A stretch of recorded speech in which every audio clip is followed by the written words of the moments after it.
It's because in my house has been obviously. Because they didn't break. I was wondering what was going on, and then I saw the blue in. No, 5 angel stretches. She all day So, striving.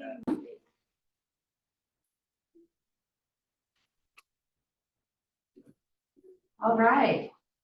We're here, it's 2 o'clock for our Clean Energy Alliance Board of Directors meeting. We will have first the roll call. Board Member Figueroa. Board Member Opsell. Can't hear you.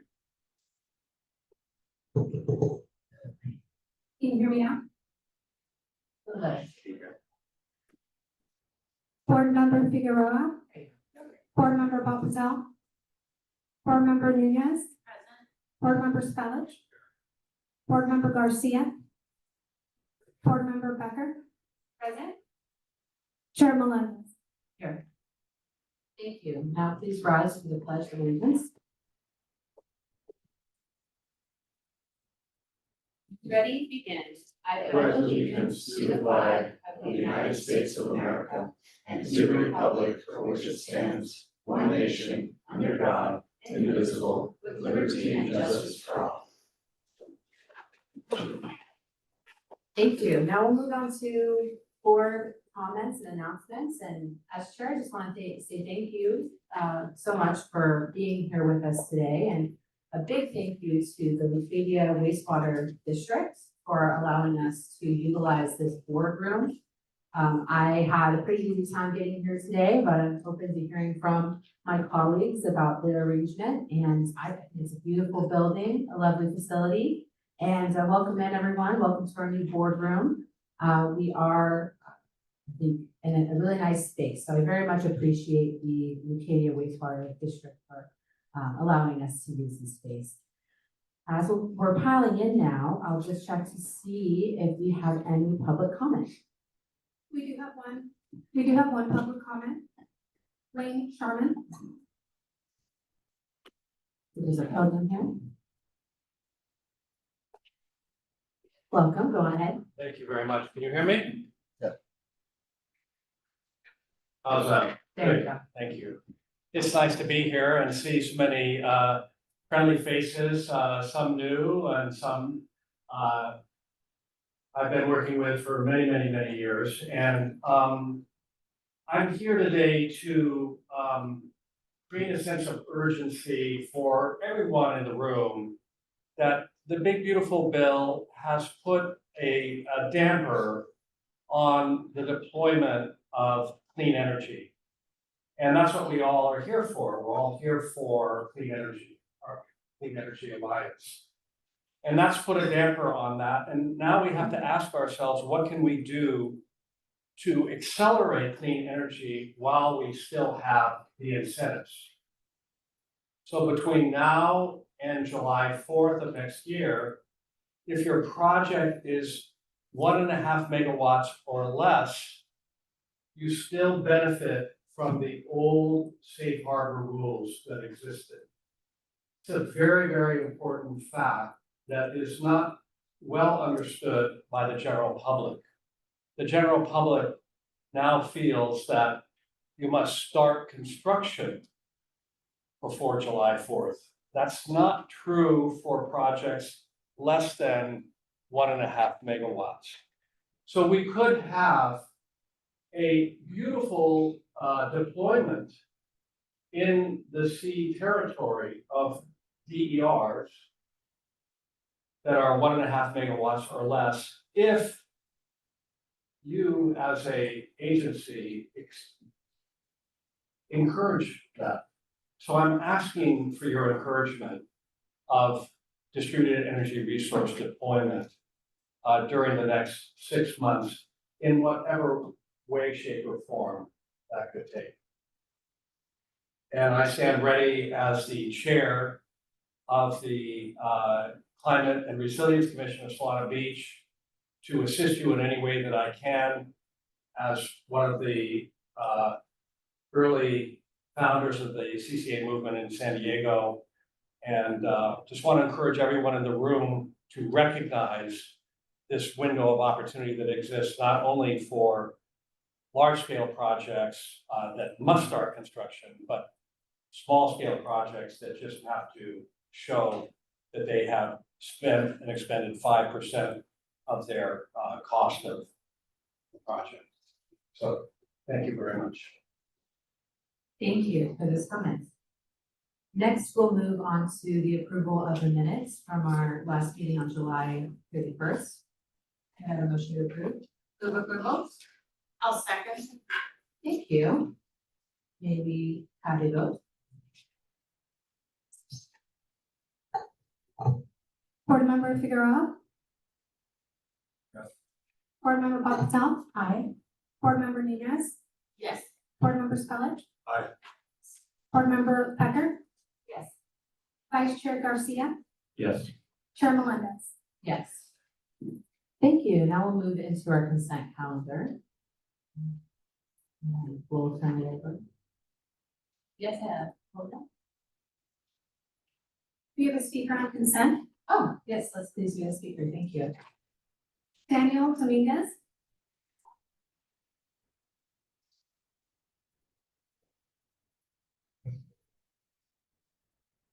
Thank you, Daniel Dominguez, Oceanside City resident. And my comment or my request is really brief. I was looking at the treasurer's report, and I'm used to seeing, when I see a treasurer's report, I'm used to seeing the current reporting period and then the previous reporting period. So it makes it real easy just to compare instead of having to dig up other treasurer reports. So that is my comment or request, if we could have the treasurer's report for the current reporting period and then the previous reporting period, so we can compare them. Thank you. Thank you for that recommendation. It appears that we have the two items on consent calendar. Will I have a motion to approve consent calendar? So moved. Second. So the motion in a second, please vote. Board Member Figueroa. Board Member Patel. Aye. Board Member Nunez. Yes. Board Member Spellich. Aye. Board Member Becker. Yes. Vice Chair Garcia. Yes. Chair Melendez. Yes. Thank you. Now we will move on to our Chief Executive Officer report. Thank you, Greg. Thank you, Chair and members of the board. This is our CEO report for this meeting, and I'll just jump right into it. First of all, we have our latest staff member to join us. I just want to introduce Amy Williams, who is our executive assistant and office manager. She joined us in late August. And stand up so people can see you. There you go. Welcome to the team. Welcome. Moving on to our typical statistics. And we can see here that we are now just at about 254,000, a little north of that in total. I guess we were last time, but now we're at 254,378 total customers, majority of which are enrolled in our Clean Impact Plus product. We are steadily getting a little more traction in our Green Impact at 1,025, and also picking up a couple of additional customers in Green Impact at 755, which is slightly above the last month's report. We've been hard at work. Our staff has been actively engaged with the community, and this is kind of illustrative of that fact. We have been out there quite a bit, engaging in community events, as well as initiating our energy programs plan workshops, which happy to say have been quite well attended. You can see in the middle there's one in Escondido on September 8th, one a week later, one in San Marcos, one in Carlsbad, all of which have attracted quite a bit of attention, particularly from, as we've discussed before, some of the more difficult to reach members of our community, some of our Spanish-speaking customers who came out quite in force to participate, and we're really encouraged by that. So we will be adding, as I've mentioned, some board members, some additional workshops in the energy programs plan workshop with the Universidad Popular, and we're again really happy with that partnership.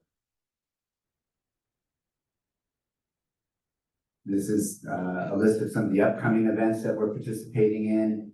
You can see here, we have some more tomorrow and Saturday in Oceanside, and we're trying to spread out into all the communities. You can see here, having presentations that try to touch our widespread service territory. Happy to report, and I don't want to steal Tim Lindell's thunder before the regulatory report, but the Solar Plus and Battery Bonus update shows not only the Solar Plus and Battery Bonus, but our Connect programs, as you may recall, which are income eligible, funded by Self-Generation Incentive Program, SGIP. And as Tim will report, those applications on behalf of our customers are valid, if that's the right way to put it, and as a result of a recent proposed decision. So that's great news. We have almost 100 exactly total applicants for both of those programs combined. So we're very excited about that. And just as a refresher, the Solar Plus program obviously provides a no upfront cost solar system and battery backup system for customers at a reduced rate per kilowatt hour. The Connect program is a much reduced rate, and the battery bonus provides a battery to those who already have solar, and the Battery Bonus Connect provides that battery at no cost to the applicants. We are, you can see here that we, as I mentioned, have been given sort of our blessing, if you will, by the PUC for the use of SGIP funding, and you can see the distribution of that funding across our service territory, our member agencies. You can see the applications that have been made on behalf of Solar Plus Connect program or program applicants and Battery Bonus Connect program applicants totaling over $2 million.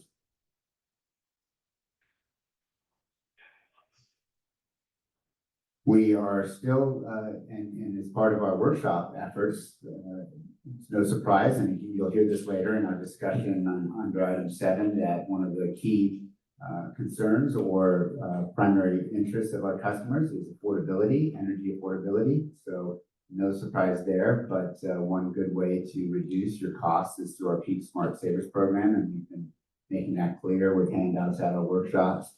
We only have 16 total enrollees at this point. We called in event day this week, third.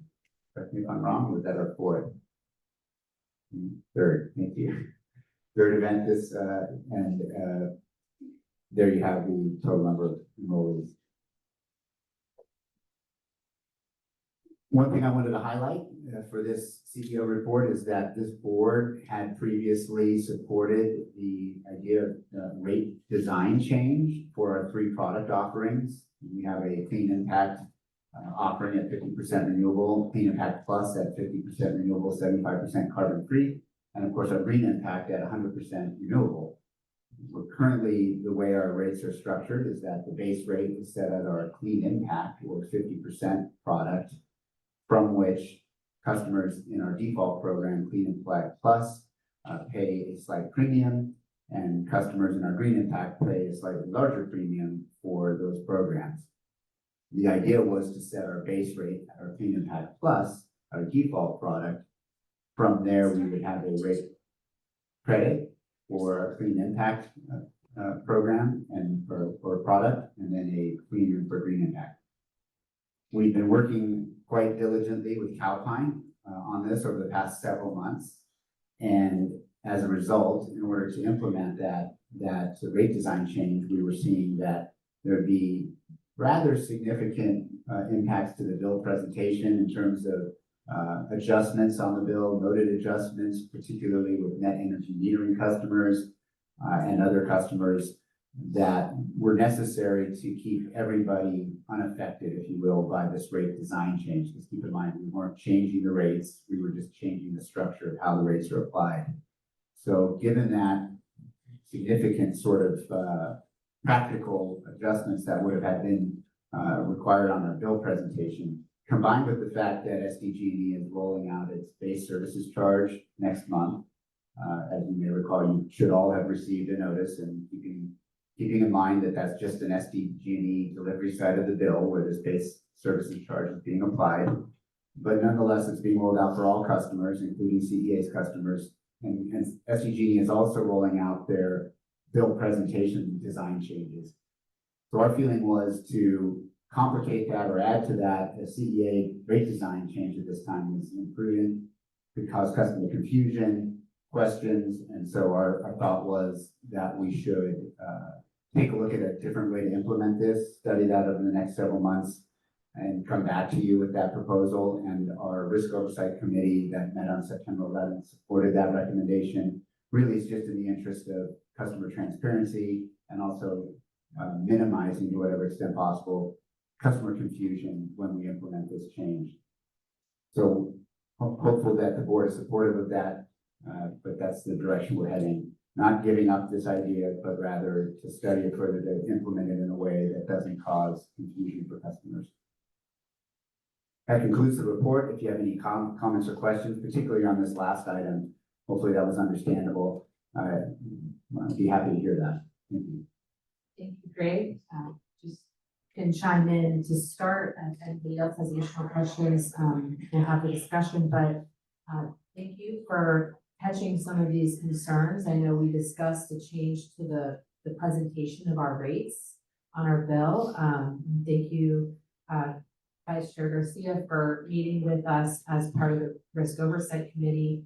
I do think that if we were to change the design now, it would be confusing. And so I'm glad that we've taken a look at that, and we always have the opportunity to change it in the future, which I see that there would be benefits to, but just making sure that the presentation is recognizable, right? And we really can make sure that our customers have a lot of clarity and they recognize CEA, and we have some consistent presentation of our display of our rates before we make any larger changes. But any other comments you want to hear from the board and your openness to making those changes in the future?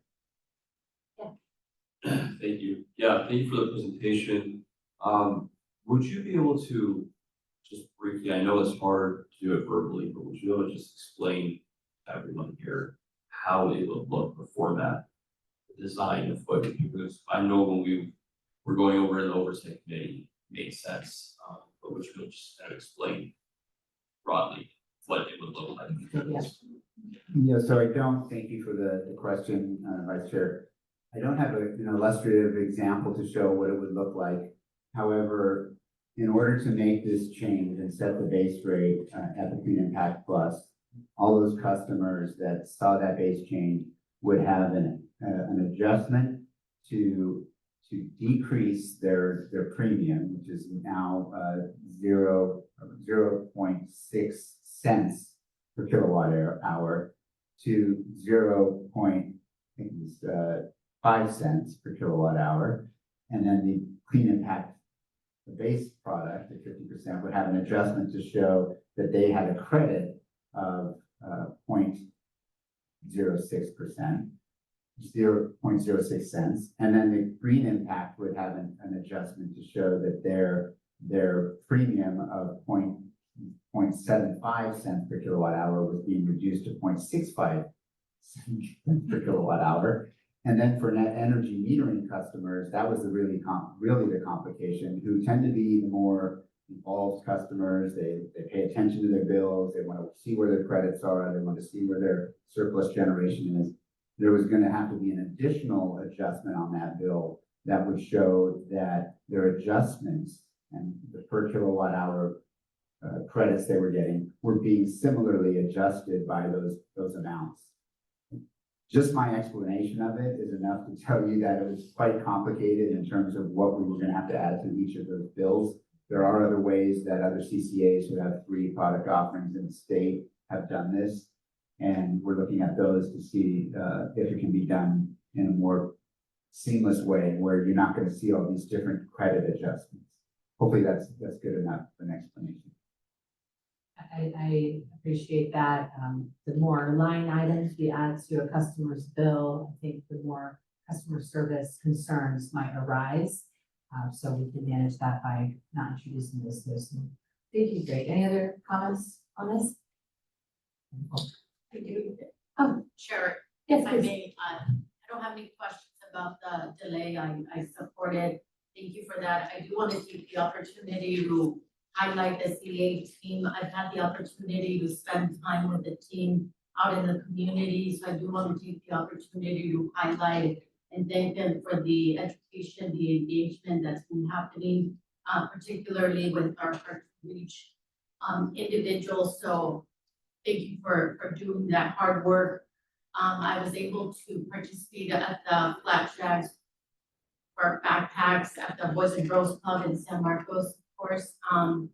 Also got to attend the workshop that happened in Escondido and the one that happened in San Marcos. And so I just think it's great to see the level of engagement and participation and the education that's so needed. So thank you for doing that, and thank you for continuing to really be out there and engage our communities. Thank you for that. I agree. I've heard we had some great participation as well. Thank you. Next, we will move to new business, item 4, our regulatory update.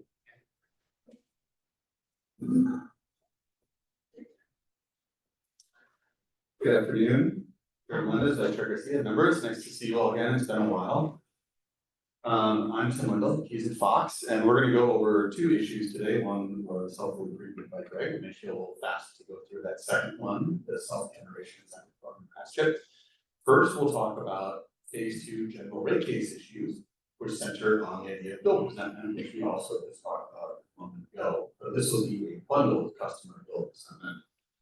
So the way utility general rate cases work is you have 2 phases. You have phase 1. Phase 1 takes a look at a particular year and says, how much will it cost the utility to run their entire system over that year? And then you have attrition rates for the following years before the next general rate case. So a phase 1 looks at how big is the pie of costs that the utility has to recover. Phase 2 is how do you slice that pie up among different customer groups like residential customers, industrial customers, commercial customers, et cetera. And then the phase 2 also covers issues like bill presentment. And that is what we raised in SDG's phase 2 rate case. So the first number up there after the A says 23, so this is a 2-year case, a little over 2 years we've been working on this proceeding. And the issue that we raised is that the bill you see up on the screen is the summary of a bundled customer's bill. So not a CCA customer, but customers that stay with SDG. You'll notice that there are electricity charges up there. That top red circle just says electricity generation and it has a number next to it. And then down below, it says $6.84 of that charge is your bundled PCIA charge. Now, if you were looking at a CCA customer's bill, the PCIA would be a separate line item underneath that electricity generation number. So the bills don't look the same. So when a customer would opt out, or be opted into CCA service, it would almost look as though a separate charge was being added. But if when you were a bundled customer, you wouldn't really see that as a separate charge on your bill. So we argued that's silly, there should be a level playing field. And so bundled customer in the bill that you see there should have the PCIA called out separately so that they don't think they're having this extra charge applied to them. The reason is because bundled customers pay the PCIA just like CCAs do, it's just one component of their overall generation rate. So SDG argued back to us that this issue is not in scope and should not be decided as part of their general rate case. And the utility actually settled nearly every other issue in this case except for this issue. In August of this year, we received a proposed decision that agreed with us. So that proposed decision proposed that PCI should be listed on bundled customers' bills as well, just like CCA customers, as well as included as a separate line item in their tariffs, just like the rules underlying the bill or the rate. And then secondly, it should be shown as a volumetric charge, same as the CCA bill is $1 per kilowatt hour charge. That decision was voted out last Thursday and approved with no changes other than to make our request clearer so that they could be enacted by SDG. So that's good news. And next steps in that case will be that SDG has 6 months to put together an advice letter explaining to the commission how it's going to change its bills to comply with this decision.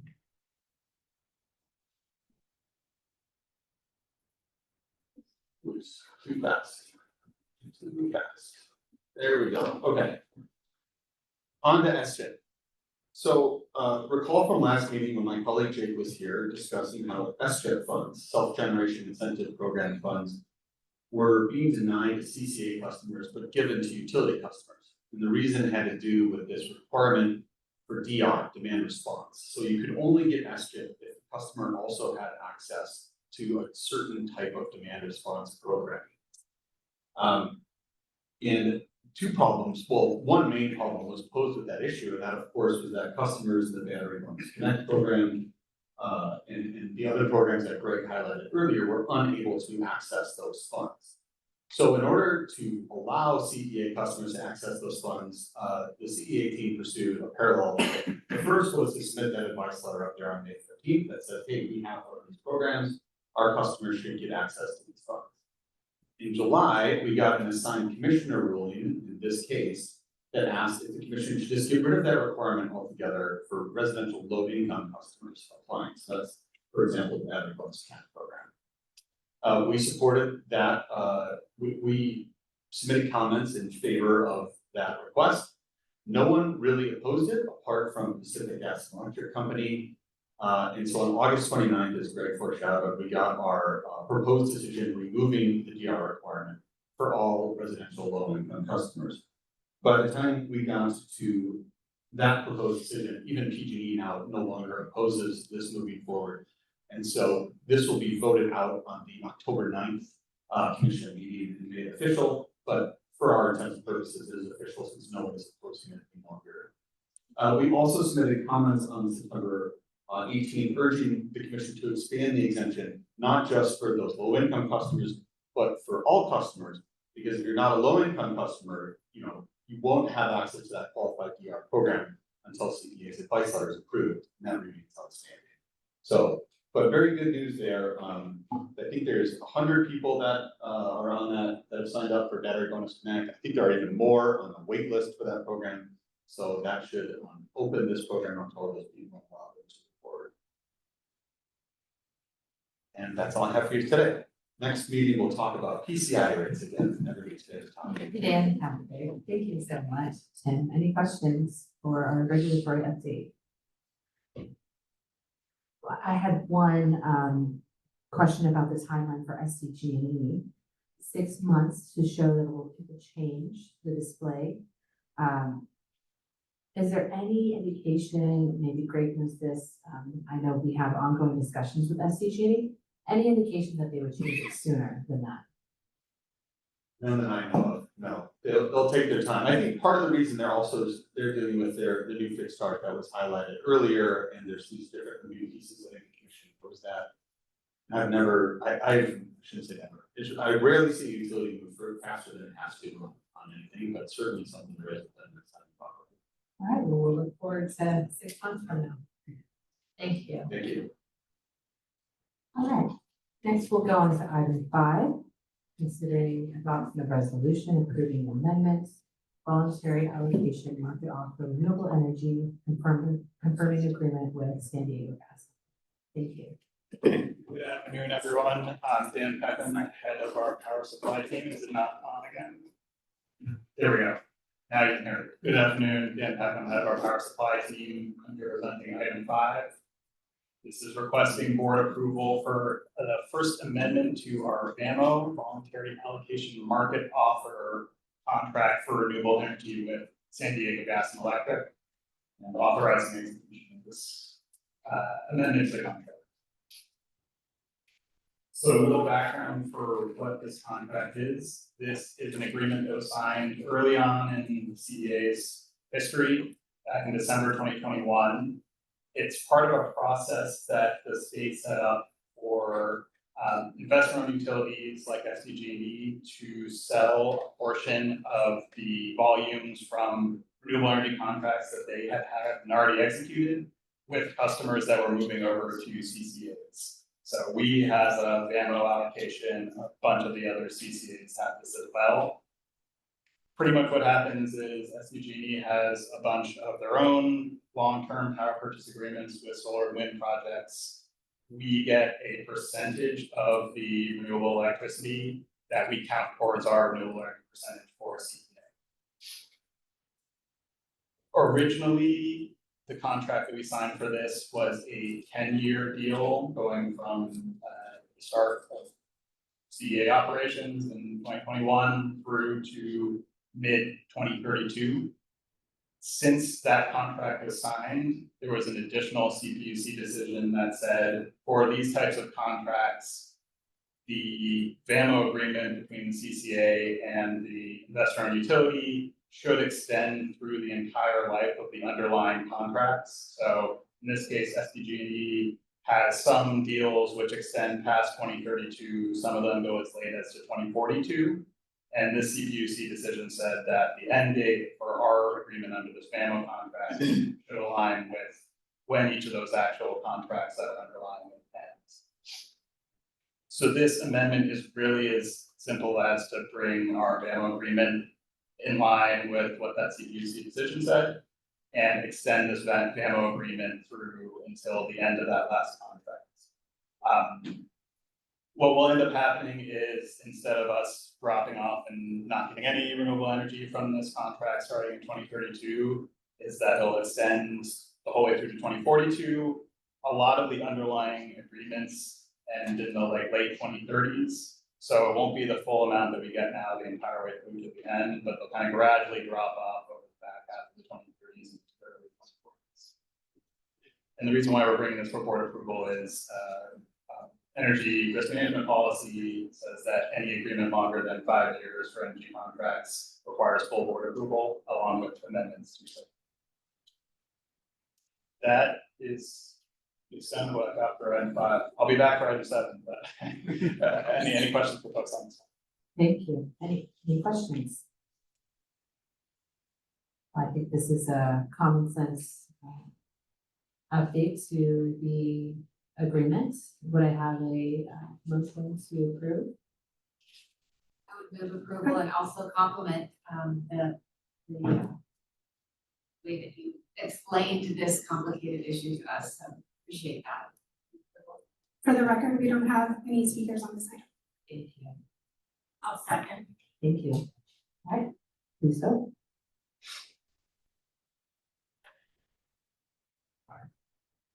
Board Member Figueroa. Aye. Board Member Patel. Aye. Board Member Nunez. Yes. Board Member Spellich. Aye. Board Member Becker. Yes.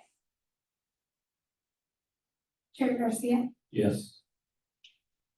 Chair Lawrence. Thank you. Now we'll move on to item 6. Thank you, Chair, members of the board. This is an item that contains approval of two requested resolutions. Resolution 2025-042 and 2025-043. Speaking to the first of these two resolutions, we are looking for approval of an amendment to the privacy and customer confidentiality policy. I want to stress that these actions relate to administrative policies rather than board policies. So the first proposed amendment implements a PUC decision that extended privacy protections to CCAs, including protections of customer information data and specific data retention rules. So this resolution 2025-042 aligns our policy with those changes, and specifically stating that the documents shall be retained, quote, as long as is reasonably necessary or for a specific secondary purpose authorized by the customer, and for a period of not more than 5 years and not less than 2 years. What that means is we need to add that language to our policy. We also have to update our retention policy to reflect that retention timeframe of 2 to 5 years.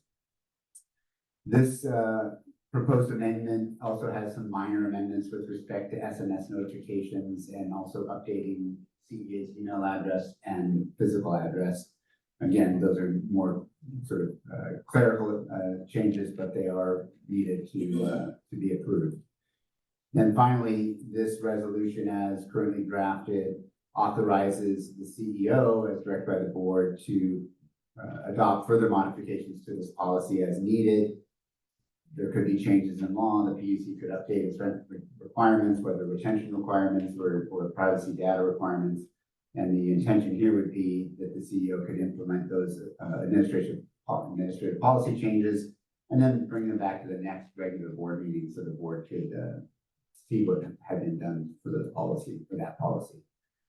The second item here is a resolution that when we were looking into this policy change and it was an administrative policy, we noted that the JPA agreement as currently constructed authorizes the board to obviously appoint a CEO to be responsible for operations and management.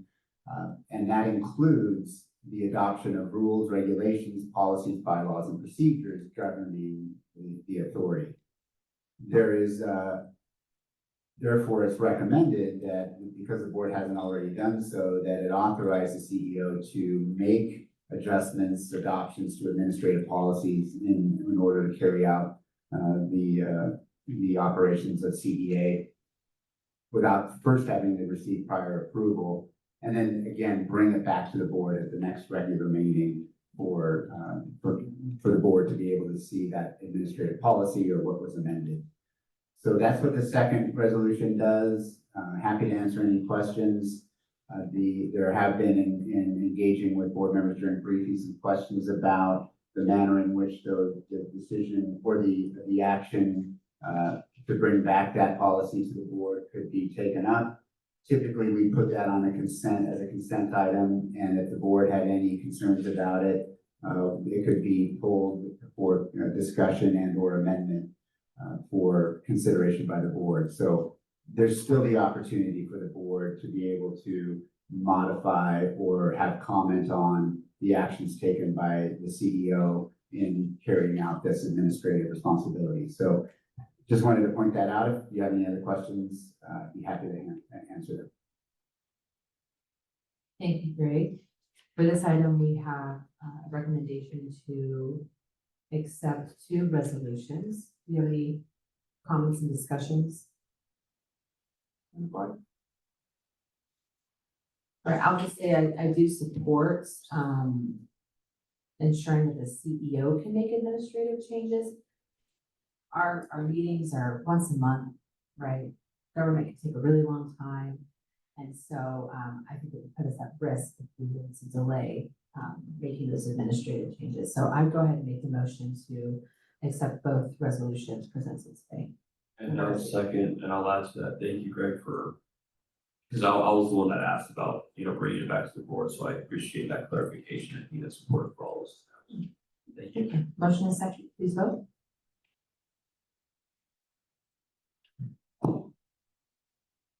Board Member Figueroa. Aye. Board Member Patel. Aye. Board Member Nunez. Yes. Board Member Spellich. Aye. Board Member Becker. Yes. Vice Chair Garcia. Yes. Chair Melendez. Yes. Thank you. We're getting through business here. All right, we're on to our final item, item 7, our long-term power procurement strategy.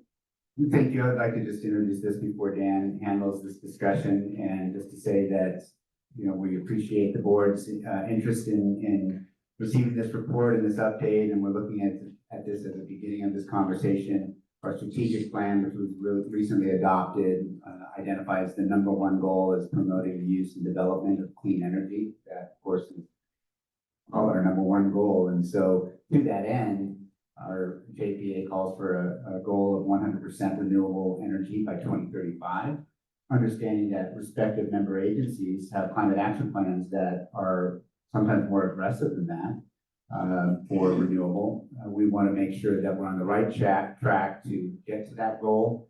And there are a number of questions that Dan is going to put before you that questions and considerations about how we get there and what renewable resources we try to procure in that goal effort. Dan? Thank you. Good afternoon again, everyone. and Greg covered it pretty well, but in general, purpose of this is informational, talking through some of the considerations that we'll have to think through as we're talking about our long-term renewable energy procurement strategy. And to get any initial thoughts, indicative direction, but really this is just a preview for future potential decision points and to get some initial feedback. One other thing I'll say before we get started is throughout this does start to get into some numbers. A lot of things here are simplified to just highlight the key points, so just ask not to get too fixated on specific numbers, but we'll just be focusing on the general concepts here.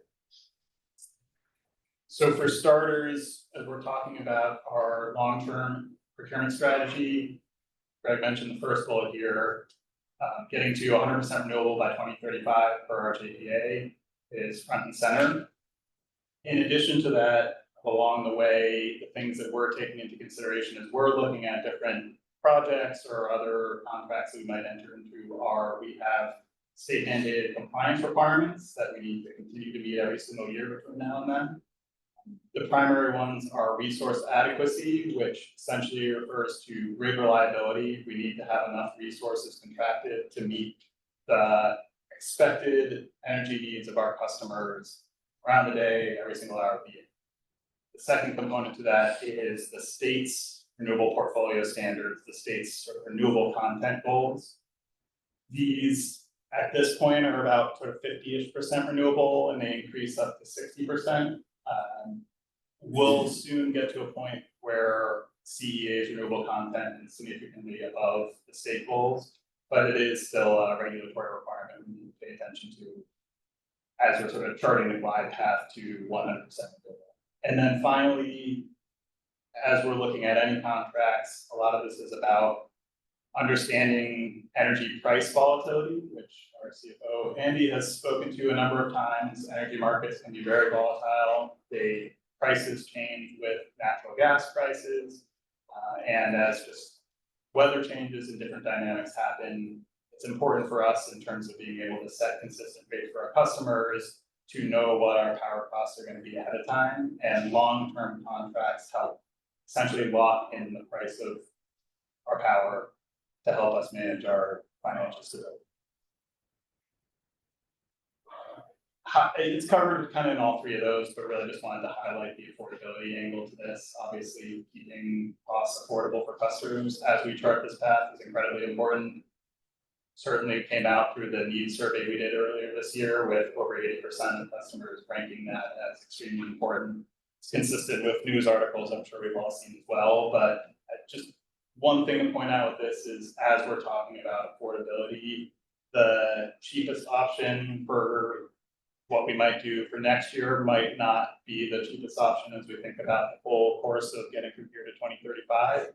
So there's a bit of an element of not just price certainty in each year, but also when there might be periods where a contract we might enter into looks great right now and doesn't look great further down the road, or vice versa.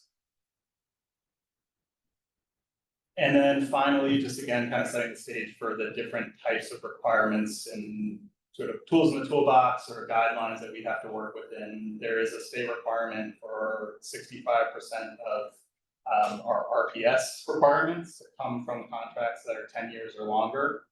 So that's one requirement that we have to work within when we enter the contracts. Another piece, which is more just a consideration for the board, is whether there should be a focus on entering into power purchase agreements with projects that are being built because we entered into that contract with them. Oftentimes that's called additionality, but really the alternative would be we could enter into a 10-year agreement with a solar project that's already in the ground, is already generating energy, and we're just paying for the next 10 years of that energy, or if we should be using our buying power towards facilitating new projects. And then finally, we'll get into this on the next slides, but as we're looking at different projects and different renewable energy types, there's a lot of considerations to factor in terms of how it is valuable for CEA. A lot of it comes down to how the renewable energy generation will line up with when our customers actually need energy. But also tying back to the resource adequacy, will it provide good resource adequacy value and what's the price of the contract. So these are all kind of the things. As a starting point, I wanted to start with our customer load, and we're going to get into a number of graphs that look kind of similar to this, so I'll spend a little time explaining what we're showing here. Along the y-axis here, you have megawatts of energy demand from our customers. So you can see if you look along the x-axis, you have 24 hours of the day. So this is showing how our customer demand changes over time. And then the 4 different lines here are trying to get at how our load varies over different seasons, different periods of the year. So just to use an example, the red line at the top, that is our average load for all the days across August. You can see that it starts in the morning, just kind of midnight, around 300-ish. It dips in the 3 a.m., 4 a.m. hour when no one's awake, goes up as everyone wakes up. Then there's a slight dip in the middle of the day. What that is showing is the behind the meter solar that our customers have, which means that they no longer need CEA to supply them electricity. And then there's a big spike towards the evening as typically residential customers come home, they're cooking dinner, turning up their AC, things like that. Now, if you compare that to other periods in the year, you can see just how much our load changes over the course of the year. And I'll just put the February and November to the side. They're kind of midpoints, but at the far other end would be a month like May. You can think of our service area here. That's a time when a lot of people don't necessarily need to be turning on their AC yet. There's a lot of sunlight, which means that there's more behind the meter solar generation. So you can see how that black line dips even further. But then there's still a fair amount of usage in the evenings as customers get home, the sun goes down, and they can't generate from the behind the meter systems. And they need it from CEA to be supplying.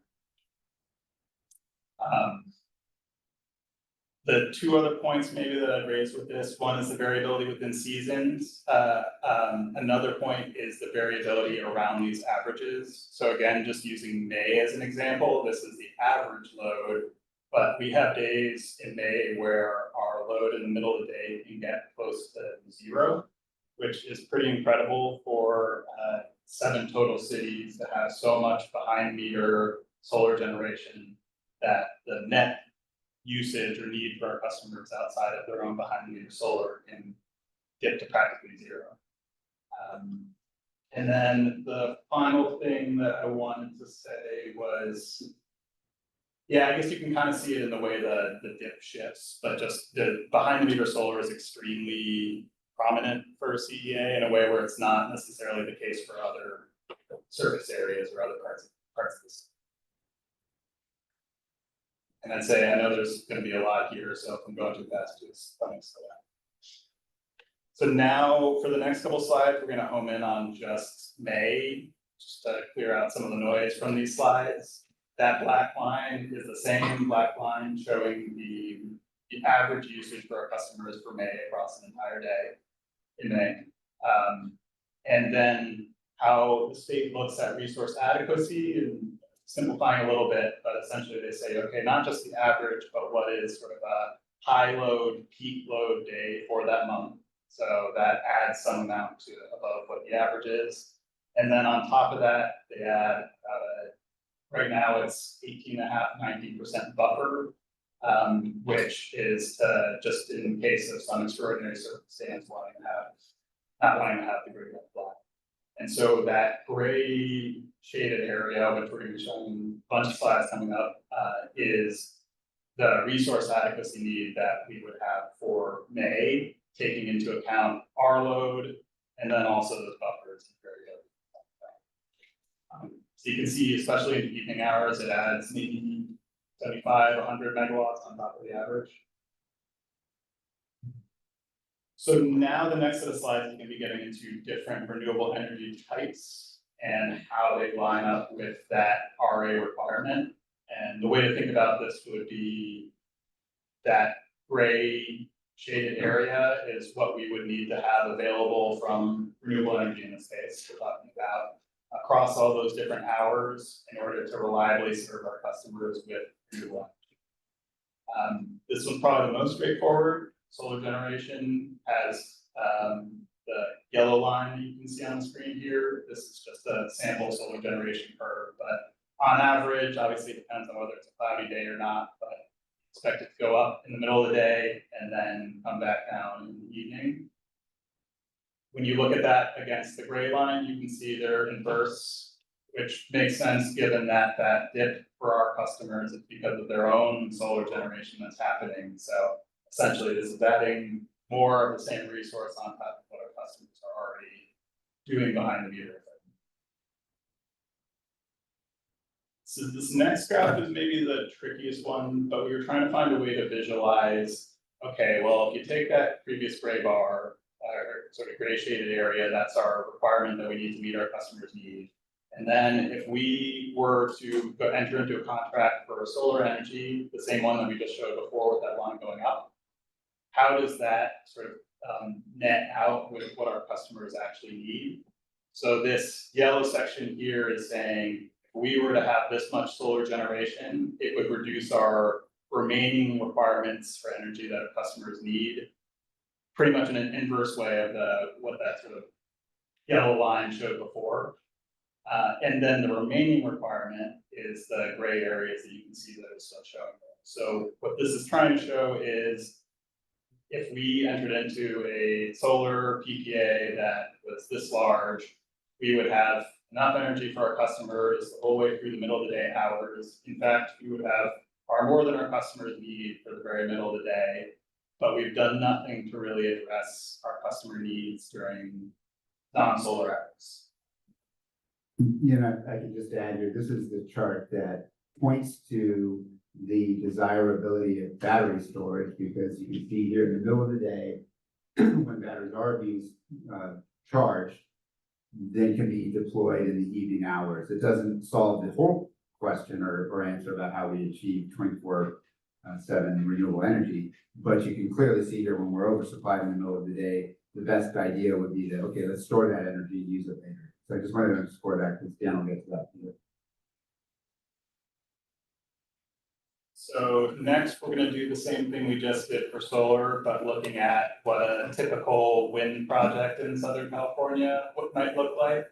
So this blue line now is showing when wind projects on average might be generating in May against our RA requirement. And you can see in some cases it actually lines up pretty well. These projects tend to be generating over the middle of the night and in the evening hours when our customers need electricity. However, they tend to die down in the 5 a.m. to maybe 1 p.m. time frame, and so it doesn't really address that early morning peak that.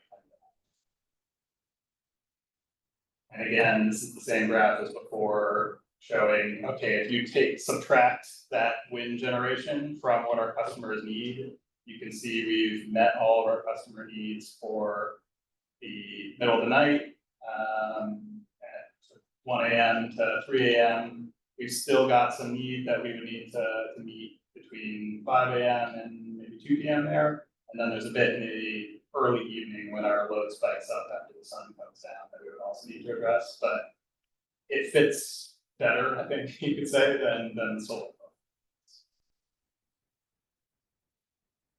And then finally, there's been plenty of talk of geothermal or 24/7 resources. It's a little more straightforward for those. I mean, geothermal, it's not perfectly 24/7, but closer than any of the resources we're talking about thus far. So if you were to think about adding a geothermal resource to our current and how it would meet customer needs, it would essentially be a line across where it's generating the same amount of electricity every single hour of the day. And what you might imagine is pretty much what that does is it takes our total requirement from our customers and shifts that entire load down by that same amount. So it's as if we're subtracting, 100, 150 megawatts off of every single hour of our customers. See, maybe a question. I don't know if we can stop the questions or if I should keep going. Yeah, there's been a good amount of material here from Garcia. Yeah, I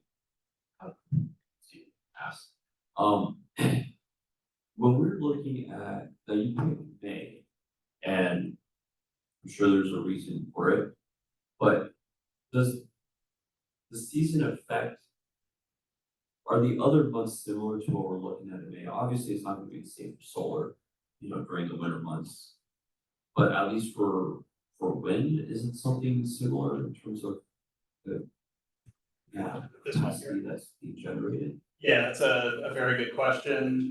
The reason for picking May was, probably should have started with this, but starting with where our lowest load period is and just saying, okay, if we're trying to build up to 100% renewable, what would it take to meet some of our lowest load months? And then we can think about the building blocks that would get you above that. So that was the reason for May. Your question was about the generation profile, and whether that wind line would look the same for other months. No, it wouldn't. There's a lot of variability, especially for wind across the year. Wind is also one that, depending on where it is, that can change what that line looks like significantly, So this is just kind of demonstrating what's being generated versus how much in your speaking months, showing this is what we need to do. yeah, just trying to outline the dynamics of how you think about different resource types. Okay, thank you. So maybe this might be premature because I know we're getting to it, but would you want to talk about geothermal? Should we wait for that or? Yeah, great time for questions now, and then we'll continue the discussion at the end of the presentation. Well, okay, well, if it's more, I will hold the questions, it's more common, so I'll hold, but thank you for answering those questions, I appreciate it. Any other questions? Okay, please. We're moving pretty fast, so I have to get us deep into the Good. weeds. So Greg mentioned this, but now taking a step back, that was just focused on the generation. What happens if you start to add in battery storage, which would allow you to take renewable energy generation and move it to the periods where you might need it more. This example right here is showing the project that we had approved at the July board meeting, the Darden project, and how the solar generation from that project can be taken, and the blue bars here are showing, the clear blue bars are batteries charging from that project because it's a combined solar and storage project. And then it's taking that solar generation, charging it, and pretty much we can choose when we want to discharge it. You could do what this does, which kind of flattens it out across all of the other hours. You could take it and discharge it, really focusing on where our evening peak happens, which is what you probably end up doing in a lot of cases. But trying to just start getting into the dynamics of how we can think about using batteries to move the generation to where we actually need it. So batteries certainly will play a key part in this. I think it's just helpful to keep in mind that the less that the renewable generation matches up with when our customers need load, the more batteries you need, and there's a cost associated with those batteries. So there is a benefit to trying to find generation that lines up better with when our customers actually need electricity. This is pretty much following the same way of showing how when you add batteries in, rather than having that solar just dip fully into the middle of the day RA requirement there, it can offset periods where our customers need.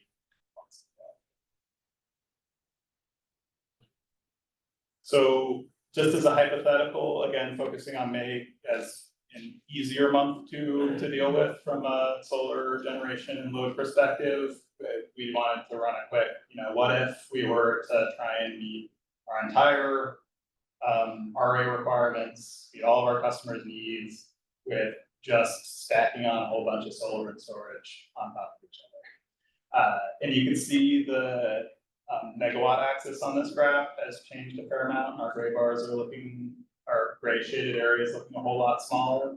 This is showing just the amount of solar that you would need to be able to then charge it and displace it into other periods of the day. And to put some numbers to it, this is now again saying, okay, we've taken the entire curve essentially, we've used batteries to shift the needs to different periods, and now actually the gray bars are negative, as in we have more excess energy than we need, and we've met all of our needs pretty much across the entire day. And what that would take, very rough estimates for this graph would be 1,380 megawatts. And you can compare that to our current contract, which is 138 megawatts. So this is just roughly showing it's about 10 times what we just contracted for to get to this. Did also want to put that in terms of rooftop installations, which are 10 kilowatts on average. So this would be about sort of 140,000 residential rooftop solar installations to get to the same total market here.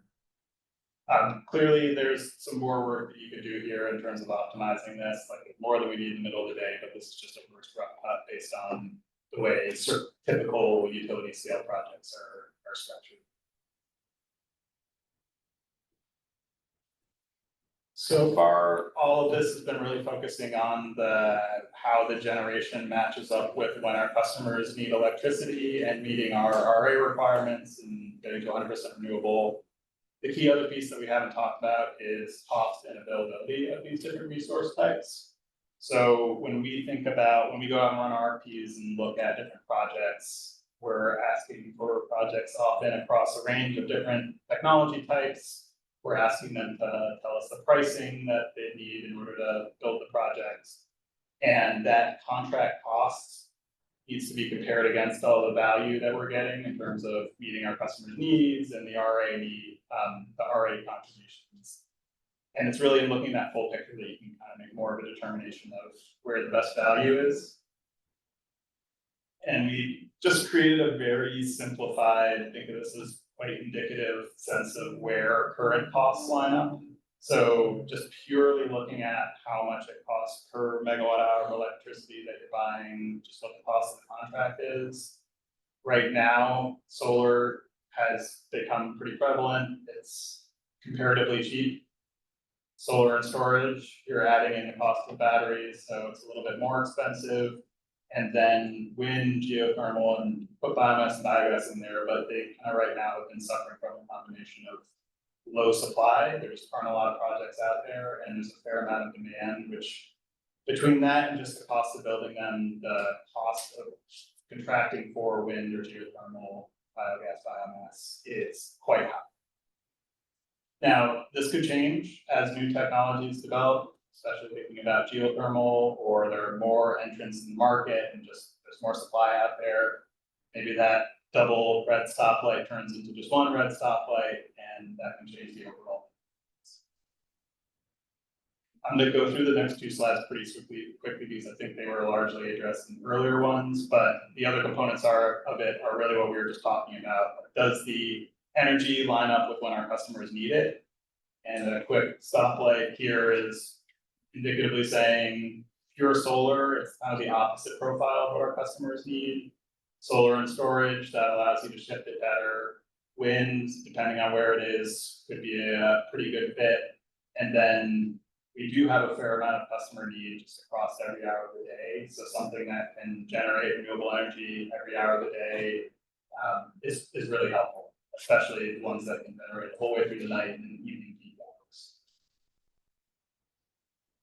Similarly, this is pretty much the same as the previous graph, but just showing that also when we think about how much the value is for meeting our, we need to have renewable energy for our customers every hour of the day. Different resources have different value. The stoplight here is the same as the previous one pretty much, except we said for solar and storage, you're allowed to get a fair amount of value from the storage for RA purposes. So, but largely the stoplights are the same. And then finally, I know I ran through this, I'll stop here for a bit longer, but when you kind of pull all those three first columns together, this is an indicative view of what you might say the relative value is as we look at projects today, taking into account how much they cost and what the different value streams are. Obviously, looking at that far right column, which is kind of the average across the three, there's nothing that's green. If it were, I wouldn't be here talking to you about it.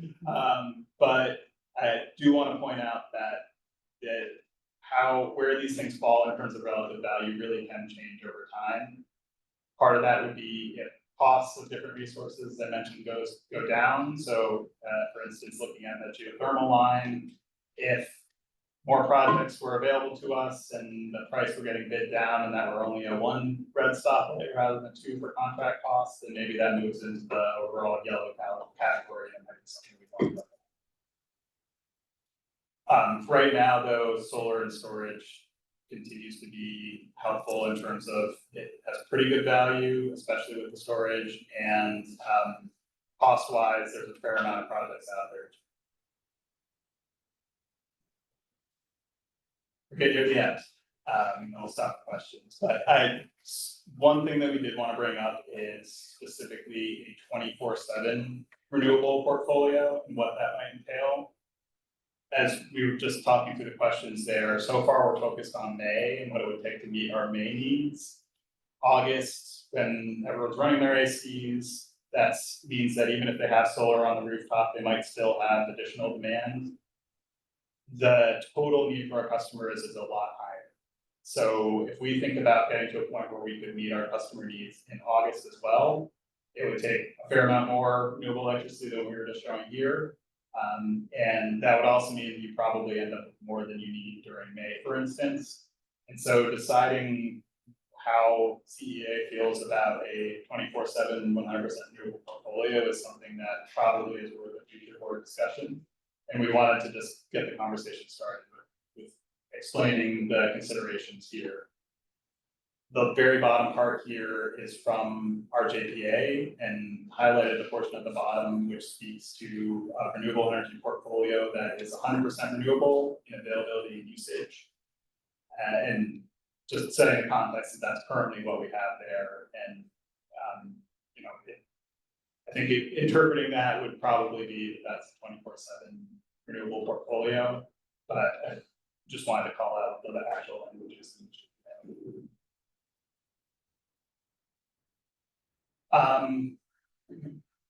Did want to talk a little bit about what we're doing to try and find these projects. We ran an RFP last spring, we ran an RFP this past fall, we ran an RFP this fall, and this is showing those two more recent ones.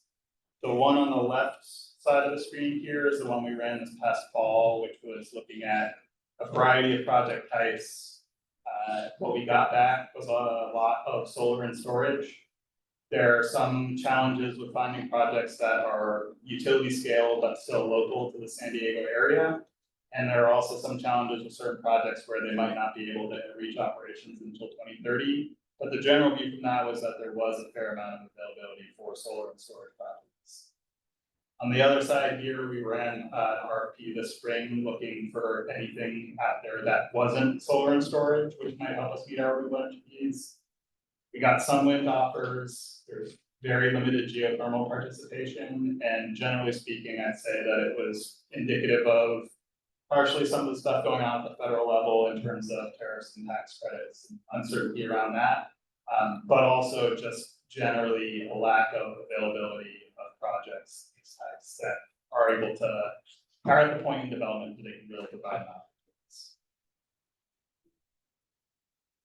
So we're kind of at the takeaways section here, and from a strategy perspective, as we've been talking about it and thinking about it, there are different routes we could go.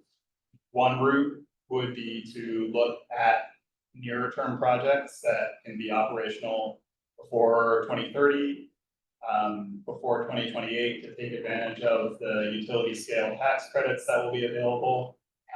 When those start to roll off, projects are likely to get more expensive because they're not getting those tax credit benefits. So one option we could do is try and lock in as many of those projects sooner rather than later. Those ones would almost all be solar and storage projects. A second route we could go is, try and make some progress in the near term, but really focus on facilitating finding geothermal offers that are going to be operational, geothermal or wind or whatever it might be, but just focusing more on those better fit generation types, understanding that they probably won't be operational until 2030 to 2035, in that time frame. And in the meantime, focusing on what we can do to build relationships with those developers, incentivize policy to help bring those projects to market faster, advocate for the right transmission to bring geothermal from areas where it's available to California, things like that. So there are pros and cons to both of these. I wouldn't say there's a clear answer, and I think it's on us partly to provide better and more numbers in terms of specifics on how we go about this and what the recommendations would be. But as a starting point, just wanted to outline kind of what the options are and how we're thinking about what we can be doing to find the right projects now. And then at the bottom here, we did list off some of the other state and local policy efforts that we could be taking. One, geothermal is not as available locally, so transmission upgrades will be needed if we want to access geothermal. Two, we could be advocating for, policy that promotes new technologies. Another one we listed in here is, we haven't talked about nuclear, it is not renewable, it uses fuel, but it is a greenhouse gas free resource that can be available 24/7. And we just wanted to bring it up and get the sort of temperature check from the board on it. And then finally, there's always permitting improvements. That's been a topic now at the federal level, it's happened at the state level as well. Here we have listed off kind of a summary of some of the potential future board decisions that we might be bringing. And part of that is related to the strategy of how much we keep the pedal down and try and find as many projects now as possible. The second part of that could be a discussion of nuclear and whether, CDA wants to be supportive of that or not. And then a final one is the 24/7 renewable option. So we would be expecting to bring back more concrete numbers to inform these decisions, but at least wanted to start the conversation and get any initial thoughts. That is all I've got for now. Happy to take questions. Thank you, Dan. Appreciate you sitting through it all. Yeah, of course. I just want to check to see if you have public comments on this item. We don't have any public comment on this. All right, I'd love to hear from Vice Chair. Yes, well, obviously a lot of work went into this. I mean, just listening to this was exhausting. So good job, I really do appreciate it. We absolutely need to explore geothermal. The technology I think is going to improve. And as you demonstrated on your graph, it's consistent. Obviously, if it's going to fluctuate, it's not going to be a straight line. And then I'm a huge advocate for nuclear as well. I think we would be fools not to explore it, considering how effective and efficient it's been throughout the world, as we see, especially in European countries. I think we see that there's definitely some efficacy there. And we really need to considering that it is a clean energy, at very effective, proven technology. And I think we really need to explore that. So thank you for adding that as an option as well. One of the things that I am curious about, and I'm not sure if you know this, so blindsided you, I apologize. Do we know when you went to the if you go back a couple slides, I think it's page 48. Sorry, page 49. So relative value, do we know where nuclear would fall within this? By any chance? I know I'm blindsided you, I apologize. No, it's all good. I think in terms of the cost, well, maybe I'll start here. There's kind of two nuclear components. There's been a focus recently on these small modular reactors, and then there's the big ones, for instance, like the Allocation, Sano, those kind of legacy, larger scale technologies. I would bet that both of them are probably red on the stoplight for contract costs. Like, they're not cheap to build. They'd probably be in the green on the two other ones here. So it would probably look pretty similar to geothermal. The big benefit for the large nuclear projects is they are, potentially 50-year plus resources.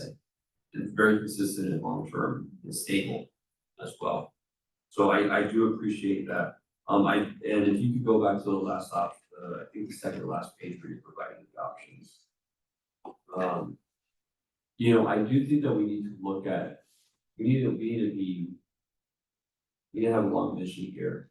We're talking about, when you said 2030, 2035 is sort of go into effect. But I don't think 5-10 years is a long time, to be honest, especially if we're talking about the future of energy efficiency, clean energy. I think we do need to look at a longer horizon. I have other questions here, but I'll let my colleagues, I'm sure they're going to cover a lot of these questions you have, some concerns. But again, thank you so much, and I just really want to emphasize on the point, I want to thank you for adding on. Thank you again. Thank you, Member Welch. Yeah, I never thought I'd see that, great work, by the way, thank you. I never thought I'd see the day where coastal representatives were talking about being in favor of nuclear. But I am also interested in that. And, but I think it would be useful, perhaps, before we take that up as a board. I don't know if this is possible, but to arrange a briefing so that the public and the board can get caught up on the current state of nuclear. Everybody thinks of nuclear as San Onofre and things like that. But I think between China and what they're doing, what Gates is doing, I think it's Wyoming, there's a real revolution going on out there. And if we're going to deliver on things like data centers and things like that, we're going to need a lot more energy generation that has to be clean and safe. So I think before we go too far down the nuclear path, it'd be great to get somebody in here who can brief us all, including the public, on what's the state of the game, what are the thoughts about how it is today compared to how it used to be. I think that'd be super useful. Thank you. Additional comments? Going down the line, Member Nunez. Thank you, Chair. I'll piggyback on the request for a briefing. You mentioned geothermal, and I know Greg and I talked about this. There's obviously a lot of attention on the Imperial Valley, Salton Sea. A lot of mention, obviously, of geothermal possibilities and the work that's already happening out there in the potential what's there. I know there's also a lot of concerns about any potential health concerns, right, to the individuals that live in that part of the state, in that part of our region, and then there's also environmental concerns, right? And so I just don't have a sense of really how viable that is as an option for us, or really in the broader sense. So I think I would also request sort of a deeper update briefing looking into really the how realistic that might be for us, and also looking at the concerns that in the region. Thank you. I remember about that comments. Thank you. I would agree as well. I feel like there comes up quite a bit, whether it's within the community or just in conversation with regards to a GHG-free option. So I'd be curious to hear, where folks are at and how that might be something that we could look into. Other than that, just some of the policy and advocacy efforts. I know that there are some new state laws that have come down, so I'd be curious to see with regards to permitting improvements, like what that would look like for us, and how potentially we might be impacted by some of the new state laws. But other than that, really appreciate the presentation. Thanks. Thank you. Member Figueroa, any comments? Yes, comments? Thank you. You have a really hard job. So I hope you help us figure this out. I'm definitely in favor of a diverse portfolio. It sounds like we need a little bit of everything. So, and I appreciate you doing that. I'm just, my concern, of course, with the nuclear is what I've only heard from San Onofre is that the spent fuel, there's nowhere to put it. No state wants it when it's done. So I understand and appreciate getting it from Diablo Canyon, which is already up and running, and using it, but I would, at this point, not be in favor of recommending we, build more like San Onofre. So that's where I stand on that. And I'm also concerned, for the next 3 years, I think there's a lot of uncertainty. So if we need to go ahead and purchase more solar and battery, that seems smart right now, because we just don't know in the next 3 years. It sounds like the current federal administration is not encouraging any of these projects that we would like to see, offshore wind and all kinds of projects that we were excited about. So I'm just cautious and I'd like not to take some huge risks. So diversify, but let's grab the solar and battery while we can, especially the battery is important. And I'm definitely open to learning more, like you said, bringing back some of the information on nuclear and geothermal. I mean, it worries me also that what SDG is gonna do is just build more and more transmission lines and then charge us for that. So all of our rates go up the minute they start doing more of these transmission lines to support the geothermal. So that's concerning as well. So there's a lot of, like you said, pros and cons on everything. I think we just need to learn a lot more about that, but appreciate all the hard work and your capability. Thank you. Thank you, Member Becker. I agree, a diverse portfolio. I really appreciate you developing a rubric for us, right? Considering the,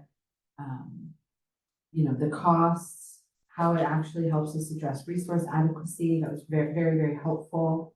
I will say personally, nuclear, I am open to the technology, but reflecting on our own Clean Energy Alliance strategic plan, we do have the commitment to provide 100% renewable energy as the default product. And that's as the default product, right? And my understanding is that nuclear is greenhouse gas free, but it's not renewable. So we want to bring that in and consider that. But we are still going to have to maybe do some advocacy, right? To ensure that we still have solar and battery options. I think the battery options are really sticking for me right now because solar and battery is definitely the solution for us, looking at where the gaps are midday and how we can collect that solar energy and customers can deploy the energy into the evenings. We want to continue to promote battery. And I appreciate Member Nunez bringing up the Salton Sea. I had been trying to learn more about it. I found an article from the Calexico Chronicle. I'll be sure to send it to everyone. And there's currently, it states, a battle over the Salton Sea lithium project, and it's heading to the California's 4th District Court of Appeals. And there are environmental concerns, but this project is significant and doesn't just harness geothermal brine, but it also will produce lithium products. So this project in the Salton Sea would have the opportunity to help us address our battery needs as well as our geothermal opportunities. And so my question, in addition to wanting to kind of get more information, first of many conversations, get more information about nuclear and how we would integrate more nuclear, geothermal, and what the current status of those projects are, is that when it comes to exploring market development, right, we would absolutely benefit us to have a conversation about how does CEA want to get involved in this market development. There are certainly coalitions that are critical of certain projects, and we want to have a rounded discussion about environmental concerns, right, as an agency that cares about that. And also our goals of providing 100% renewable energy to our customers at a lower cost is a very high priority for us.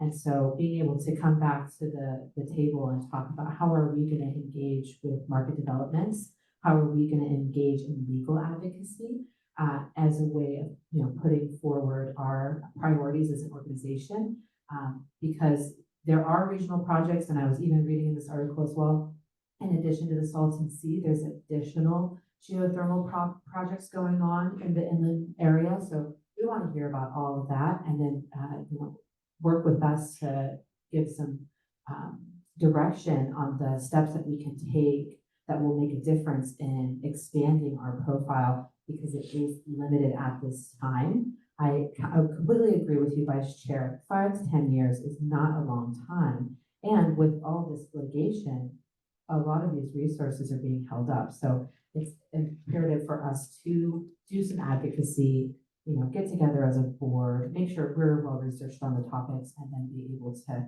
go out to the market and to the public and advocate for our strategic goals, which is that 100% renewable energy is the top of the line. So really appreciate this. Thank you, Greg, for facilitating this discussion. I think it's fantastic for our organization to be having these discussions, and Dan, for your research and effort on this. And we don't have necessarily a motion on this, but I think we've given a lot of direction. Is there anything else that we would like to see come back on this topic? Great comments from everyone. Thank you. All right. So I think that ends that discussion item. Thank you so much. And I'm missing my notes here. I think we're at the end. Yeah, I appreciate all the comment and feedback, and I too wanted to thank Dan and his team, Sophia and Lou, for putting that together. That, as was stated, that's a lot of work and effort, and we certainly, I was taking a lot of notes, so we'll continue this ongoing discussion. Awesome. Thank you so much. So that's the last item on the agenda today. Are there any requests for future board discussions we missed earlier? All right, so our next meeting is gonna be here at the Leucadia Wastewater District on October 30th. All right, see you then.